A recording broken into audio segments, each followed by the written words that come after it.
Hi, and welcome again to this latest video update and podcast. This is David Jenkins, La Plata Town Council Ward member from Ward 4, and your host for this podcast and video. Please note that the videos are now also available on YouTube and YouTube Music.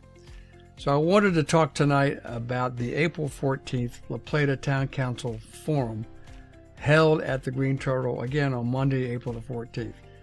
This was sponsored by the 4th and 5th Democratic Club, whose members were very interested in making sure the vote gets out for the town election on May the 6th, and to introduce the community to these candidates, because they all, even though some of them were not necessarily La Plata residents, they do have a vested interest in the town because they conduct their businesses. They come here to the town for services. So it's very important they wanted to do this, and again, as an education process. Please note that all the candidates showed up, which was great. And those candidates were the incumbent mayor, Jeannine James, and her opponent is Winkler. Ward 1 is Paul Guttenberg and his candidate is David Winkler, who's the incumbent candidate fulfilling the unexpired term of the late Jim Goldsmith. Dave's been in the office almost 2 years. Ward 2 is Richard Gilpin, and his opponent is Patrick McCormick. Ward 3 is Tarinna Olley, O-L-L-E-Y. I hope I didn't butcher that name. And her opponent is Gregory Sampson. And then finally, Ward 4, which again is my ward, Tyjon Johnson. TJ filed and he ran unopposed, so he will be your new council person from Ward 4. I'm recording this on Monday, April the 21st. Tomorrow night, the 22nd, is our last town council meeting as this current council is elected. So this will be my last council meeting is tomorrow night, which includes the closed session. That'll be interesting. So just a little background. All the candidates received the questions, 3 questions before the event. They were provided the ground rules, which are they have 2 minutes for an opening statement, 2-minute response to each of the 3 questions. Each question is asked individually to each council candidate and mayor council candidate. Then they go to the second question, and they go to the third question. Each question was asked in a different order, so there's no bias. And then they had a 2-minute closing statement. And so this was a good opportunity to know the candidates. Some of them I already know, but a good chance to see if they did their homework. Most of them did, some better than others, but a good exercise. They all provided pretty good articulate answers. And again, good to see them, how they articulate their thought processes and how they think on their feet. So I thought it was very informative and well worth the time to go to it. One of the questions they provided in their statements was why they were running. I think that's important so residents know why somebody is running for office. So the 3 questions they were asked: number 1, what specific things would you do to involve residents of La Plata in the decision-making process? That deals with how do you want to improve public engagement by the town with the residents and the residents with the town? Great question.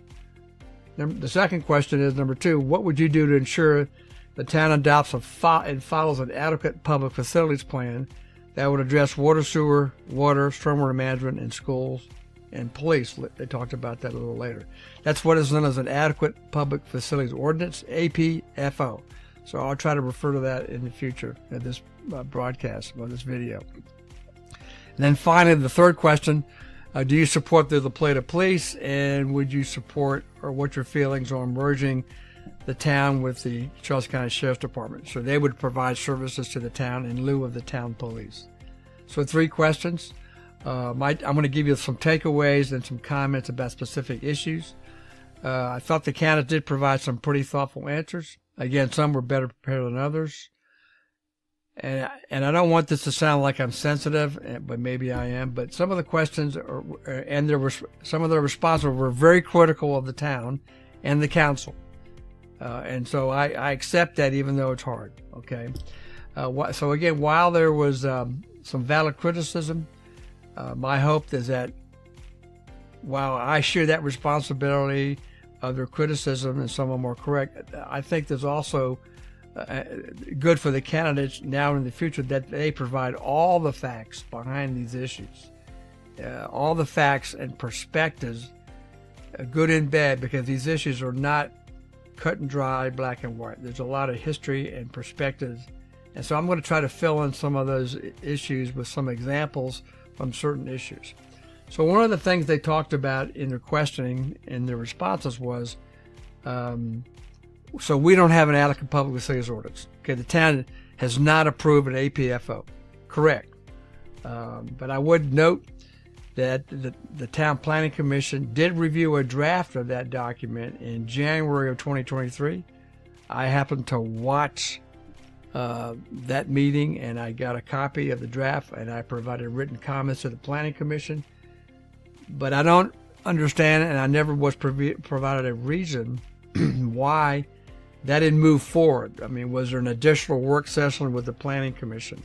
Was there other staff review? I did hear that at one time it needed to go legal review, valid point. But it was never brought forward to the council, and I don't have an answer why. It was only brought forward in a very rough draft, and it wasn't like the draft I saw 2.5 years ago. Completely different, to the town council for a discussion at our last meeting on April the 8th. Unfortunately, that was not a very specific document, so it will need a lot of work and work sessions by the incoming council. So I hope they do that. But I wanted you to understand that the council and the Plan Commission did attempt to do that, but for some reason it did not happen, and I don't know why. Okay. The next issue of response or some of the concerns by the candidates was, well, the developers, they get their way. They come in, they submit their plans, they get approved, and the town really doesn't hold their feet to the fire. That's not quite accurate, and I'll give you some example. So any development that comes to the town, they have to go through a review process. They got to fill out an application, provide the application fee, and all the required information. The planning staff receives that information. They review it. They then convene a technical review committee of planning staff, other town staff, staff from Public Works Department. Sometimes they'll call in erosion control, which is the state agency that review grading of the site. They have to meet the state forestation requirements. Sometimes they bring in the school board people to talk about schools, and sometimes they may be required to do a traffic study if they abut a county or state road. It's not necessarily at this time required, but some of them do anyway, even if they do abut or have access to a town road. But if they abut a state road and a county road, they got to do a traffic study. So once they have all this information, the developer is at this technical review committee meeting. They get the comments, they make revisions, they come back. At some point in time, the staff said, all right, this is ready to go to the Planning Commission, because the Planning Commission reviews and approves these projects, not always the town council. So the town planning staff then prepares a staff report where they go through all the requirements and whether, in their view, the professional, they meet these standards or not. They then, at the end of the report, they make a recommendation either for approval with conditions, or denial. So it goes to the Planning Commission. Planning Commission meets one Tuesday night each month. Those are you can go in person, you can watch it online, or you can watch the YouTube video later on. So at the meeting, the project is introduced. The planning staff summarizes their staff report to the Planning Commission and make the recommendation: approval with conditions, or denial. The Planning Commission then hears from the developer. They make their presentation, why they think they have fulfilled and met the conditions of the ordinance for approval. Planning Commission then has a discussion. They can ask questions of the staff. They can ask questions of the developer or their representatives. But at some point in time, they're going to make a decision. And again, that they approve it based upon that process. They can either approve the project, they can approve it with condition, or they can approve it, or they can deny it. Now, I have to be very honest here, having worked for the town for 6 years, then being on the council now, I have not seen a whole lot of times when the Planning Commission denies a project. There have been some where there's been approval with conditions, but most of them have been approvals. Having said that, though, that's the process. The town council approved certain projects that are required by the zoning ordinance. For instance, a project like Pine Grove, which has a master to site development plan, or a project like Steeplechase, they have to go through 2 approval processes and 2 public hearings. They got to go to the Planning Commission first for a public hearing. And again, same process, staff makes a report, recommendation, Planning Commission holds a hearing. They make a decision to approve, deny, or approve a condition. Then they do the same thing over again for the town council. We don't have to abide by their recommendation, but it's the same process. We get the staff report from the planning staff and commission. The developer makes a presentation. We make a decision to approve with conditions, or denial. The other time that we get involved, so we did that for 2 projects, Pine Grove and Steeplechase, and another one. The town does get involved in approving annexations, where an adjacent property that abuts the town makes a petition to be annexed into the town. They go through the review process. Again, the planning staff makes a report. They make a recommendation. There's a public hearing at the Planning Commission level. They make a recommendation for approval with condition, or denial. Then again, so then there's another public hearing before the council. Same process. We get the staff report. Then we have to make a decision after a public hearing to approve with conditions, or deny. During my 4-year term, we had 3 annexations in 2022. One I voted for approval, which was approved at the corner of Washington Avenue and Roswick Road for a senior housing apartment complex. It hasn't been built yet. And then the 2 annexations, Hawthorne West, I think it's called, and then the Hub. I voted against those 2 annexations, and again, I'm not trying to pump myself up here, but I felt it wasn't appropriate. But I'm just trying to explain to you the process is different for certain projects, including annexations and master site development plans. The other issue that they talked a lot about is infrastructure, and there are issues, but again, I want to give you a little bit of a perspective. When a developer comes in and builds a project, they build all the infrastructure. They build it according to the town and or state standards, and sometimes we use county standards for roads. So they build the roads, the water lines, the sewer lines, stormwater management, sidewalks, any rail trails or hiker-biker trails inside the development, stormwater management. They provide required open space. In the case of Pine Grove, they've donated 2 school sites to the county, to the Board of Ed. They're working to figure out the appropriate size and location. So they do all that. They build all that. They pay for it. They're required, in this instance, to do a traffic study because they abut a state road and 2 county roads. So they did 3 traffic studies at 3 different intersections: Charles Street, Washington Avenue, and Roswick, the 3 main entrances. They have to update those reports after a certain number of units are approved or built, which they've done. And you probably have noticed now that because of those studies, there's going to be a traffic signal at the intersection of the main entrance at Pine Grove at Charles Street opposite Willow Lane. You probably see that they're finally getting ready to install that signal.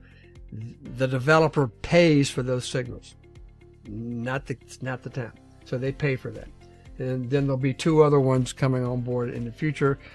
The other entrance is to the north on Roswick, and then one on the west at opposite Heritage Green Parkway and Washington Avenue. So the other related issue about infrastructure, the town has what we call a major facilities fee.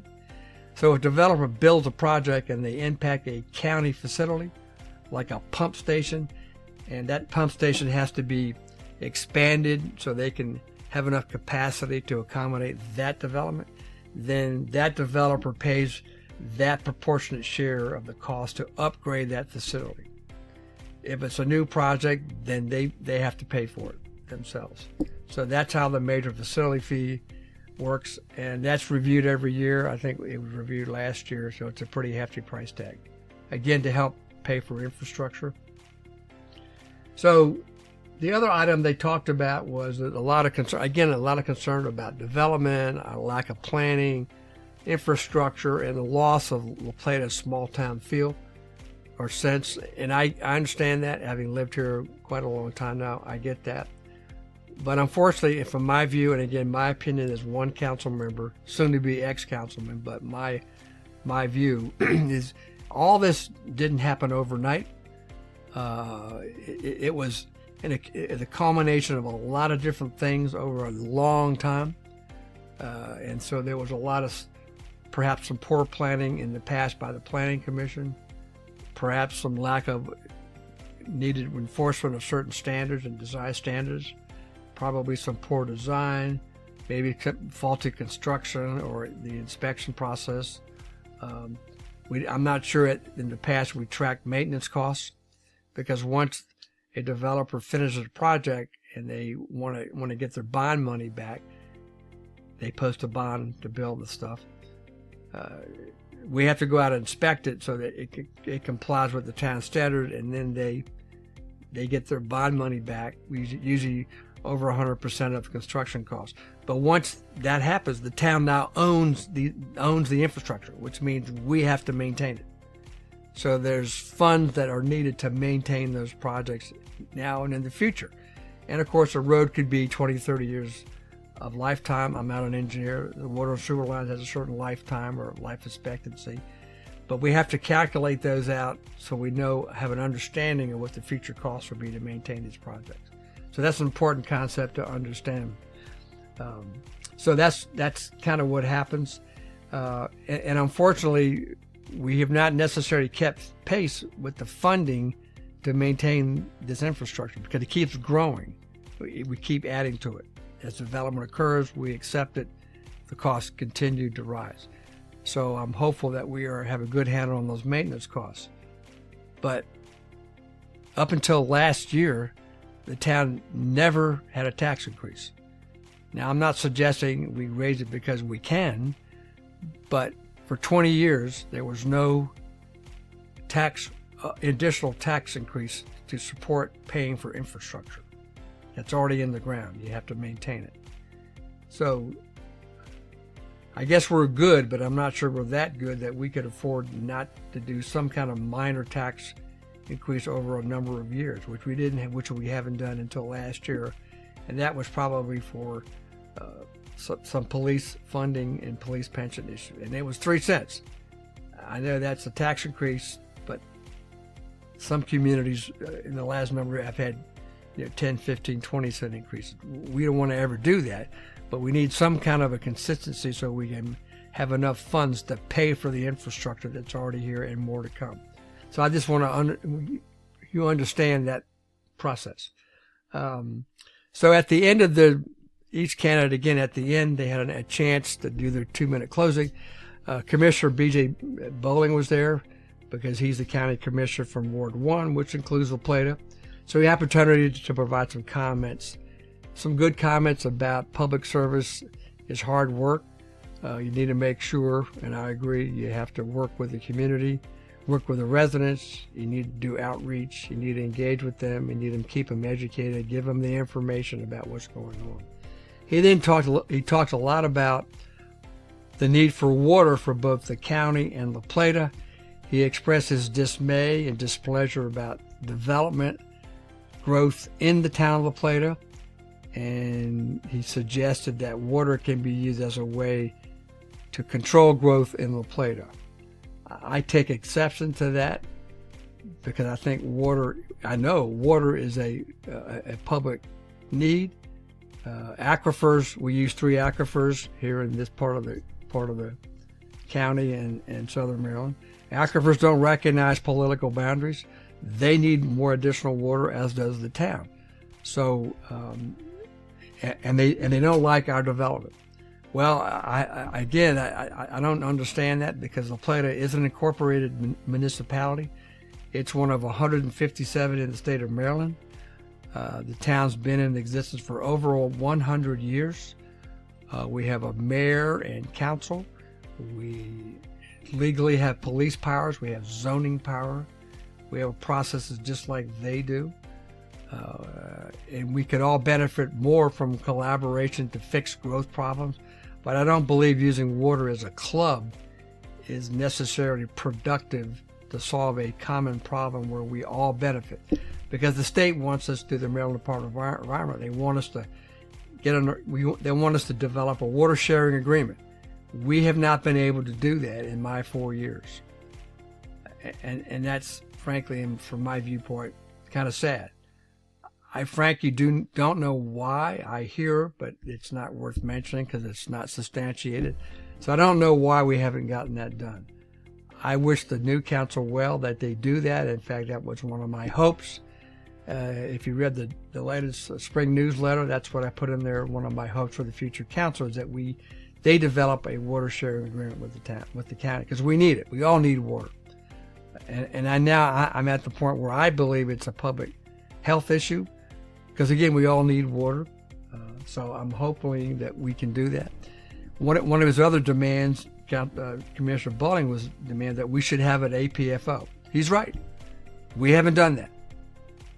I share in that responsibility. So hopefully we can do that.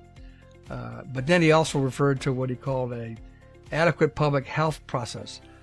I don't know what that is. I have not seen a copy or know what that is. I'm assuming that what he's referring to is a way infrastructure. We also take in consideration health services, the hospital, emergency services, ambulance service, fire, which is frankly needed, and I agree with that.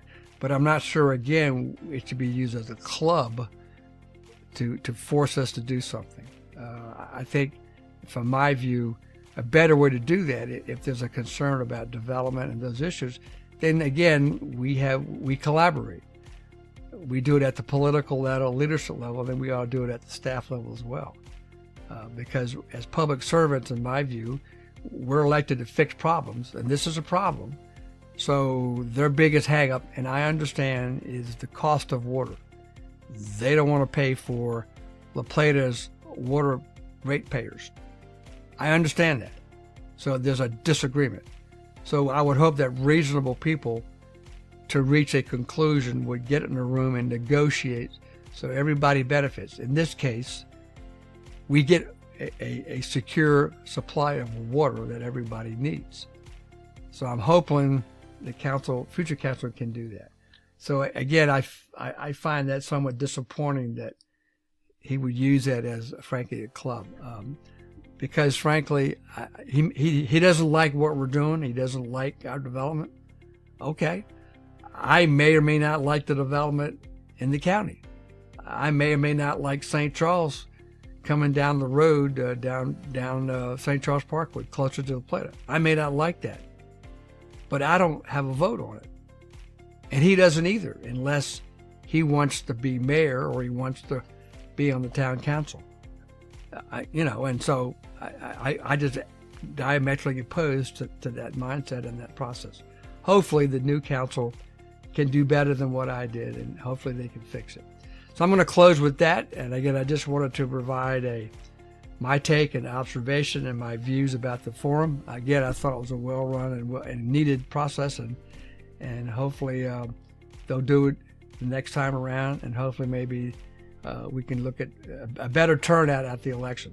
And with that, I would urge everybody to please vote on Tuesday, May 6th, for the candidate of your choice. You can vote at the town hall, 7 a.m. to 8 p.m. If you're a town resident, registered voter, very easy. Go up to the town hall, go in the front door. They'll check your name off to verify you're a resident. Go in the town council chambers and you make your vote. Again, you now get a choice of who you want to lead your town for the next 4 years. So again, I would urge you to get out to vote on May the 6th. Again, thanks for listening to these podcasts over the last 4 years and videos now. I'm going to be changing my content and title very shortly, since I won't be in the council in a couple of weeks, called Crosswalks. Kind of the same content, but maybe a little bit more expanded. So with that, again, thank you very much for listening. If you have questions or comments, please until a couple more weeks from now. You can still use my email address at djenkins@townoflaplata.org. And with that, I hope everybody enjoyed their Passover and had a great Easter.